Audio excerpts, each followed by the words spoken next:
Charles Bishop pregame show. Participating in the 40. Look at that! Look at that! Look at that burst! Look at that burst! There go the hammy. The hammy is blown. D1 speed. I don't know if we want to get that time on there, but Oh, we want to get that time. boy, right there. We want to get that time. You can time my 40 with a hourglass. Now here's the kicker. Now I sent that to Coach Brian just in his response. I went off in a 3-piece spicy.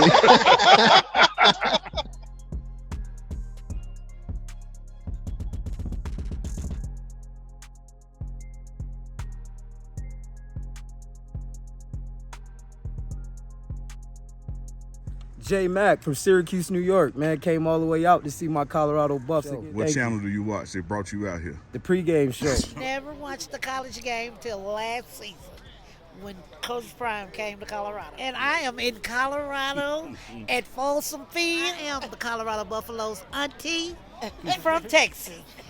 Sweet treat.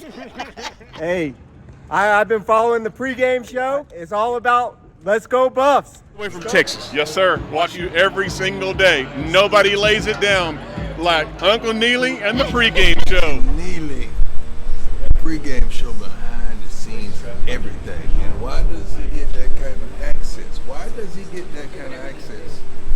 Because trust is involved. You would never get the kind of access you desire unless there's trust and relationship. You trying to put your up on game? Like I said, the right atmosphere. Just trying to get these kids' spirits, liven up a little bit. So, No doubt. It's off to a good start, in my opinion. Yes, sir. Now I got to tell you this. What prompted us to call you over, because we did an interview with you earlier, recorded. I was telling Chuck the story about your son going through the barricade. Oh yeah. So I mean, and he didn't drop the ball. Nah. Yeah. Nah, he's a football player for sure. Yeah, man. And when the medical staff rushed over there, security, like, you okay? He was like, I caught the ball. Yeah. What y'all talking about? Yeah, it's in him. Yeah.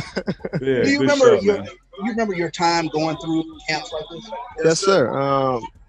Yeah, absolutely. Down in New Orleans, Louisiana. Shout out to New Dave Orleans. Johnson, Coach Dale Lee Collins. I probably say those two men were really the first men to kind of put me in these kind of environments. A lot of competition. Obviously a lot of eyes, a lot of people watching you. And it's the right kind of exposure too. I think at this level, we want these kids to compete against each other and to feel that exposure. So would you say those camps back in New Orleans, helped develop you, then through LSU, then through the league competition, eyes on you, so you were used to it when you got to that level? Yeah, absolutely. Because most people that come to these camps, they're the best players in this area. And if you can compete with these guys, you could go back home or go back to your high school or wherever you're from, and you can feel like you're somebody. You can have that confidence, and that's what you want these kids to have. Obviously you want them to have that work ethic, but you want some of them to have to believe in themselves. They have to have that confidence. In order to get that, you got to go up against your peers and compete against them. Talk about the New Orleans high school football scene, because coaches make a beeline down to New Orleans to get talent. There are so many great players that come out of the New Orleans area. Talk a little bit about that. Oh man, it's we call it the gumbo pot.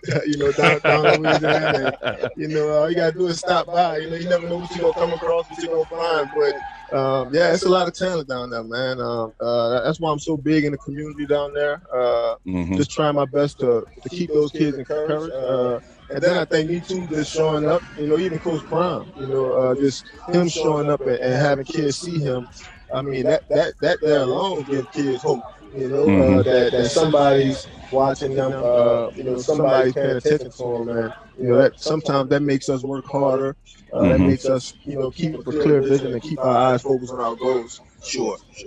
Now, we talked earlier during our recorded interview. You talked about when Coach Prime reached out to you, but he also reached out to you when you were going through some struggles, and you just touched on having somebody believe in you. What did it mean to you when Coach reached out to you back then? Oh man, it was everything for me. I probably say because that was probably one of the toughest times in my life. Really going being up for the Heisman and, playing in national championship games and then just having all that stuff taken away from you. I feel like a lot of people turned their back on me, but, when Coach Prime showed up, man, his spirit is one of a kind. Yeah. When he walks in a room, he's one of the most genuine people I've ever met in my life, and just for him to kind of embrace me, put his arm around mine and just support me, man. And then I think, too, him just believing in me, that I could play at the next level. That for me, because we talking about the greatest cornerback to ever play the game. Yes. And so for him to see anything in me, that was enough for me to kind of keep going, keep pushing forward.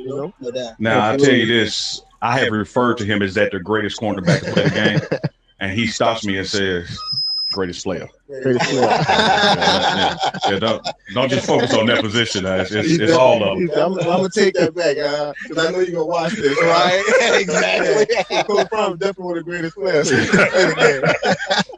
Speaking of influences, obviously Coach Prime was an influence, but were there other cornerbacks that you emulate and wanted to kind of pattern your game? Oh, absolutely. Charles Woodson. He was big on my list. Him and Coach Prime really was probably 1 and 2. And then outside of that, Patrick Peterson, who I played with at LSU, who's having a great career in the NFL, and I probably say Ed Reed too, who's from down in Louisiana, not too far from where I'm from, New Orleans, and I probably say those 4 guys, man. I always wanted to emulate them. I always wanted to be like them, from the trash talking to my sock game, just wearing armbands, just trying to do whatever I can to kind of stick out. I gotta give those guys credit. No doubt. Absolutely. Now, we got this list of positions. Is there any coincidence the DB is going last today? Oh no, you gotta say the best of last. You gotta say the best of last. I know it's an offensive game nowadays. Most of the athletes play offense now, but when I was coming up, like we were just talking about, most of the guys I like, they played on the defensive side, and they was just as good as the offensive guys. It's no coincidence the DBs are last. The star group. Yes, sir. I'm gonna show you this now. We don't have to play it, but let's play it. This is Chuck.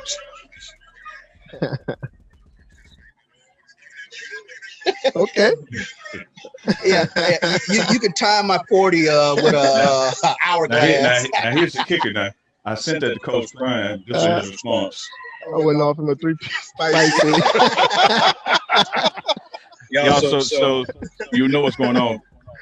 Chuck tested the timers for the 40, ran the 40. It's on the Facebook page. Yeah. I sent the clip to Coach Prime, and we got athletes out here, and they getting scouted for scholarships. And Coach Prime replied, "I wouldn't off him a 3-piece spice." Oh man! It starts with speed, that. Right. And we look for fast guys, and luckily Chuck's playing days over. So luckily I play golf now. So. Right. Exactly. Nah, it's not a bad sport. No, I couldn't bring you on and not ask. In terms of playing in the NFL, who are some receivers that are just tough matchups? Because when you take a look at every team has that Megatron guy. type. Type guy. I mean, man, it's so hard to kind of, pick a 5 or 10 guy list because it's literally a guy on every team. But I practice against Tyreek Hill. Oh my gosh! Which is a headache for me most days, but it's good work. And Travis Kelce, he's another one that gives me good work in practice. But I played against DeAndre Hopkins. I tell you a story. Week 3, my rookie season, I'm out on the field and I'm warming up. We playing against the Detroit Lions. Most people see me in person, they're like, "Oh, they thought I'm big." They always think I'm bigger than I actually am. But I'm fairly small. So I'm out on the field and I'm warming up, and Calvin Johnson comes out the locker room pregame. Oh wow! And I never forget me just looking at him and staring at him. He looked like he's 7 foot. Yeah. And I'm just looking at him like, wow, I got to check him today. Like, it's gonna be a long day for me, but.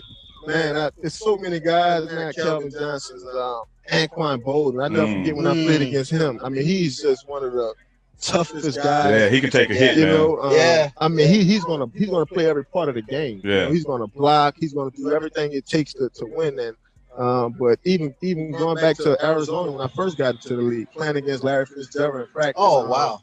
I feel like technician himself. Absolutely, man. So crafty, so savvy, man, and very smart. And I was always impressed with him because, you know, as much as he kicked my butt my rookie year, he always taught me the lesson. Yeah. You know, Yeah. so and it kind of helped me, you know, cover guys like Calvin Johnson and Anquan Bones of the world, but DeAndre Hopkins. But yeah, man, it's been a couple guys that are just that good.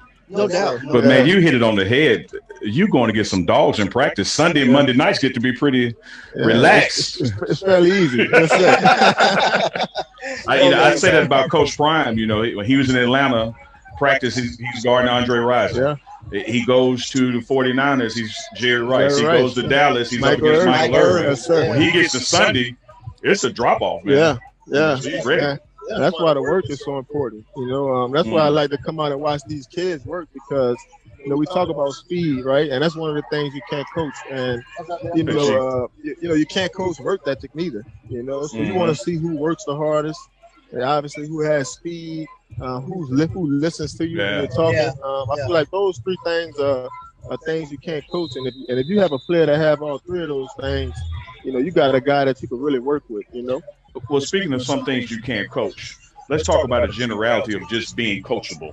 How important is it for these young guys out here to understand, because they're getting coached now. There's some animation going out there. How important is to understand that tough coaching is part of this process? I mean, I'll be honest with them. You know, a lot of kids want to be great, and I always remind them that most of the great players I've been around, you know, Coach Prime, Patrick Petersons, the Charles Woodsons, the Palomalos of the world, Ed Reeds, all these guys demanded their coach to coach them, like hard. You know, even me today, like I expect my coach to coach me hard. I expect him to be critical of me because that's the only way I'm going to get to my next level.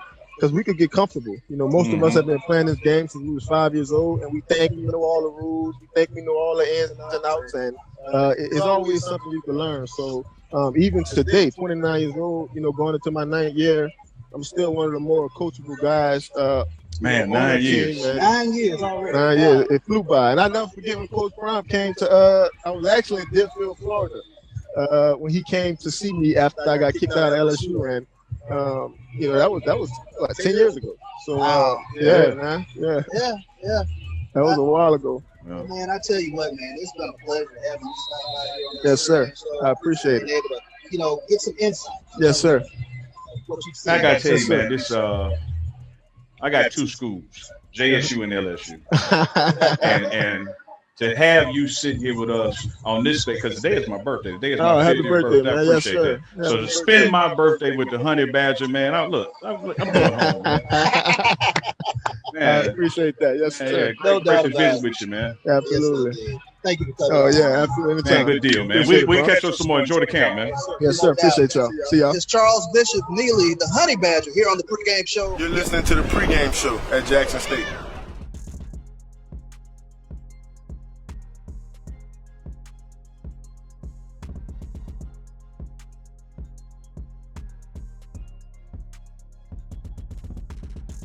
Where y'all from? We up from Miami, Florida. All the way from Miami. All the way from Miami. Appreciate y'all coming, man. Hey, man, we love what you guys are doing, man. We want to support you in every way. Appreciate your family. And we're recruiting at home. Everything we see at home, we bring it this way. My man. You gotta believe. Dude, we've been believing since day one, That's dog. why I gave him to Remember you. back in Jackson State? We've been believing with you in the Pregame Show.